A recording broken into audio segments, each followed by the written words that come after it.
All right, so we have some slow ass moving energy coming up here, and it's mostly because somebody is cultivating and trying to get to a place of happiness. Like they're trying their very hardest to manifest the happiness that they want.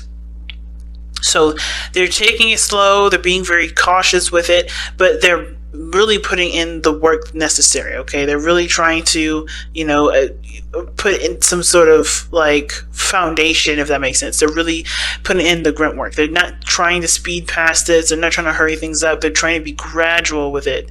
It's a gradual pace, and it's obviously towards everlasting, right? So at least to try to make something last for a long time.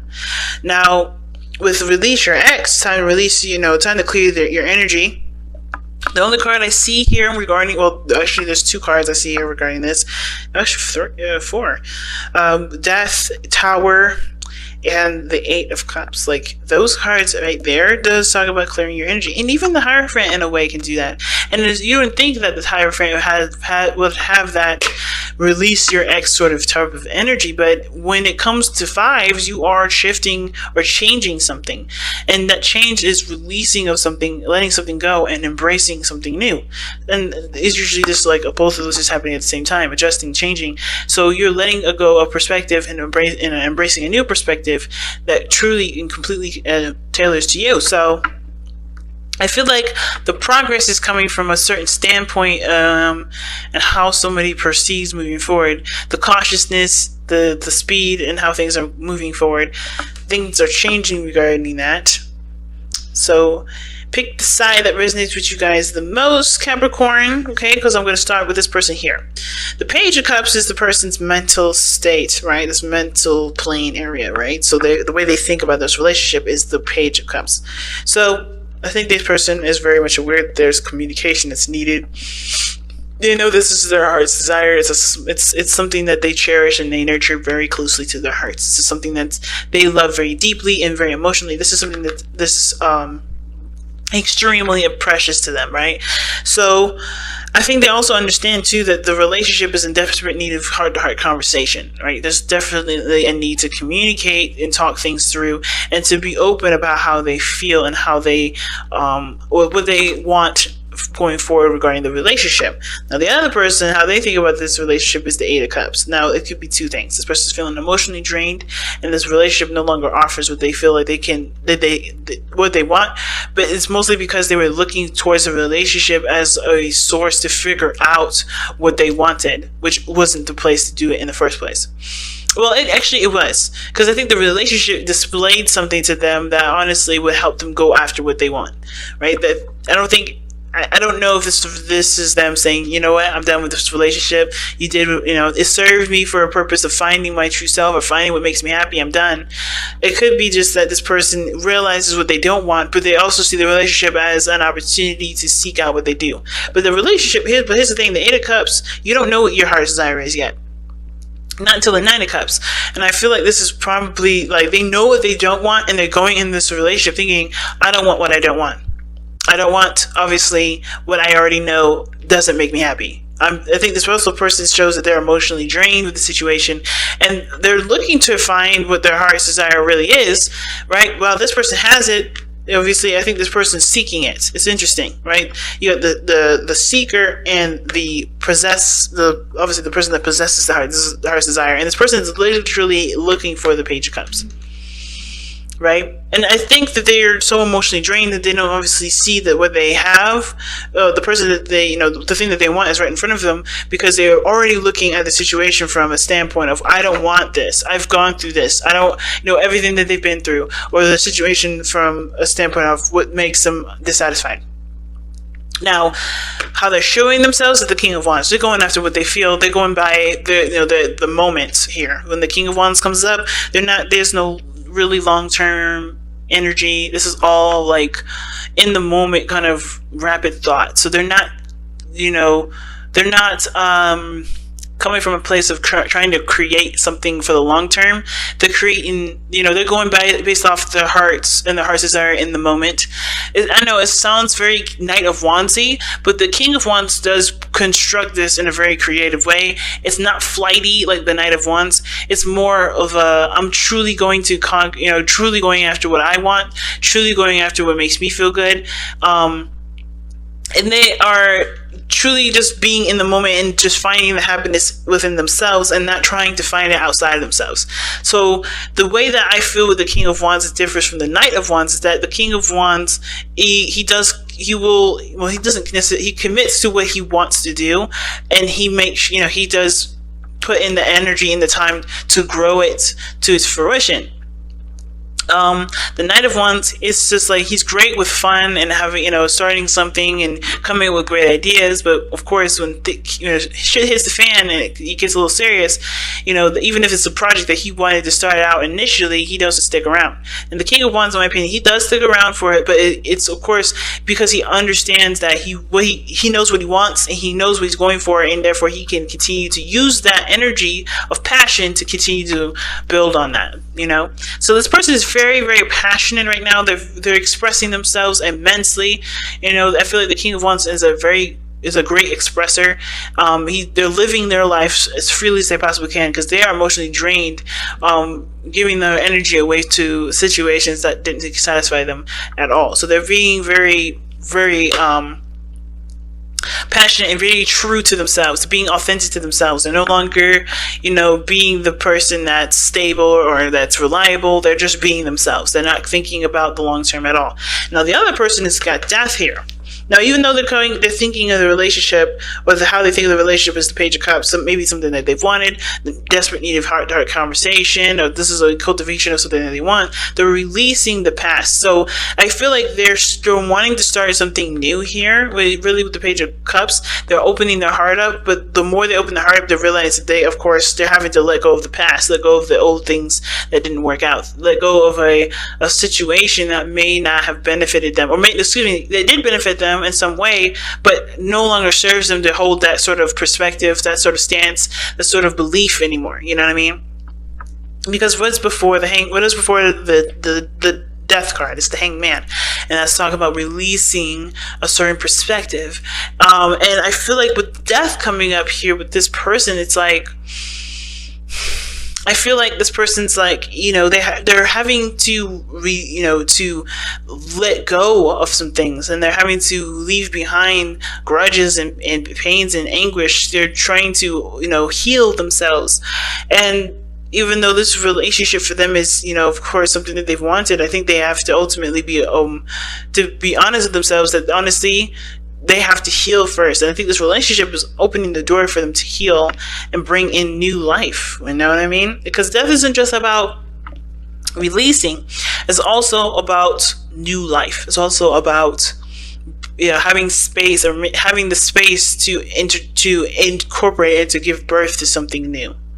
Now, with the Hierophant coming up in the spiritual plane, it's giving us a bit of background as to why this person is displaying themselves as death and thinking the Page of Cups, and the Hierophant telling us that this is about traditions, this is about commitments, this is about their routine and traditions for them. I think they're changing a lot of things that they believe and they feel and they think, because there may be a dynamic between this person and them that's different. Okay, this person may have very youthful energies to them. They may have a characteristic about them that shows that they're very young in their mind, right? They're very, youthful in the way that they go about life, right? They're very open and innocent in some ways, but they have, they're very youthful. They have a youthful dynamic. But the thing is that they may have some traditional differences, right? There's some things that they may have, they obviously encourage this person to let go of the, some sort of perspective that's not allowing them to have what they want, which is what the Page of Cups is offering them too. And the Hierophant talks about, yes, the structure, routines, traditions, things like that. But it's the fifth card in the major arcana, so that fives are changes. So this person is changing their traditional beliefs, their traditional standpoints, their traditional, laws for themselves, in order for there to be new love, to be new life, period, and something new to come in. And they're having to change their structure, their boundaries, their their belief systems, so that way there can be growth. Now, the other person showing up is the Queen of Pentacles. Now, Capricorn, that may be you here, because the queens are cardinal signs. That doesn't mean you're a female. It just means that you are a cardinal sign, and it is true. Capricorns are cardinal signs, just the same as Aries, Cancer, and Libra. And I feel like the reason why the Eight of Cups is showing up here, in the mind space, and why this person is showing up here as the King of Wands, just kind of being authentic to who they are, just going after what they want, and them, being honest with who they are, is because of the Queen of Pentacles. And what does that really mean? Well, the Queen of Pentacles is independent. They know their value. They know their worth. And it's also having a lot to do with confidence. And the King of Wands, the Queen of Pentacles, they are very, very confident in themselves. Why? Well, the Queen of Pentacles, like I said, she knows her worth, and she knows her worth because she puts in the work. She has a structure that balances her life out for herself and for the things outside of herself. She's a provider for the family, for herself. She is she's someone that's reliable for herself and to other people. She has shown herself. She's got things that she has about herself that she truly admires and cherishes and sees great value in, and will see great value in someone else. And with the King of Wands, this passion, this willingness to fight, the willingness to go after what they want, and to truly, and to be themselves regardless of how other people feel. That is what brings them confidence. Their uniqueness, their sense of creativity, and their the inspiration they gain from being themselves is what drives them to be confident. And I feel like it's interesting that the Hierophant and the Queen of Pentacles are the spiritual planes for both of these people, because they also have a lot to do with commitments too. Okay, both of them have to do with commitments, and commitments to themselves and commitments to other people. This person is looking to find value with themselves, at least on this side, because based off of how they feel and what they go after and what they feel the most inspired and most authentic. It's very interesting, really, because the cards that brought these two together, the card that brought these two guys together is the Tower. It was completely 100% unexpected. What brought you guys together was that there were some changes that were happening in your lives, and it definitely changes that honestly brought you down to ground zero. Like, you guys were starting from the very beginning, kind of trying to figure out who you were as a person. And the challenge now is the Page of Swords. It's cultivating a truth within yourselves that honestly helps you to understand each other a lot better. It's really interesting, right? I think the more you understand yourself, the more you understand each other. And that understanding is what's going to obviously continue the growth and the stable building that this relationship is already on the course of. The Page of Swords also is the challenge, meaning that there is communication that hasn't been had, or there's a need for communication here. Challenge is showing that there is a need for more information. And I feel like in order for there to be more information, you have to be able to seek out what you believe in and what your truth is within yourself. What is your truth with yourself? Therefore, you'll find the truth that's needed for the other person, and perhaps even the will to communicate with one another. All right, let's take a look at your whispers of love. See what you guys got.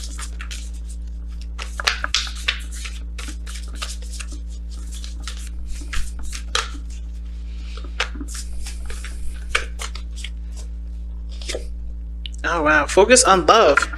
I haven't seen this card in a little bit. Focus on love.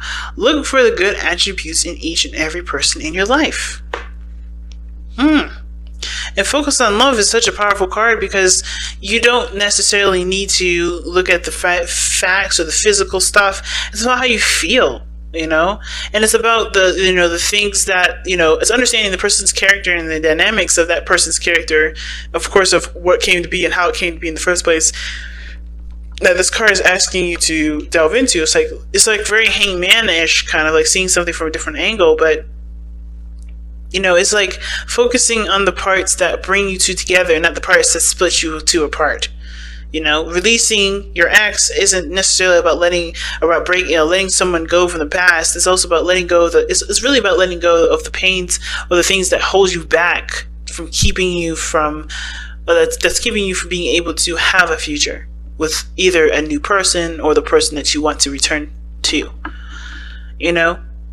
Focus on the good things, focus on the positive, focus on the attributes that encourage growth, and understand and forgive the attributes that aren't that great, that have split you apart, that makes you, that have hurt you. Understand and forgive those, and put them to rest. It's big, family. It's really big. And with that said, I'm going to go ahead and let you guys go.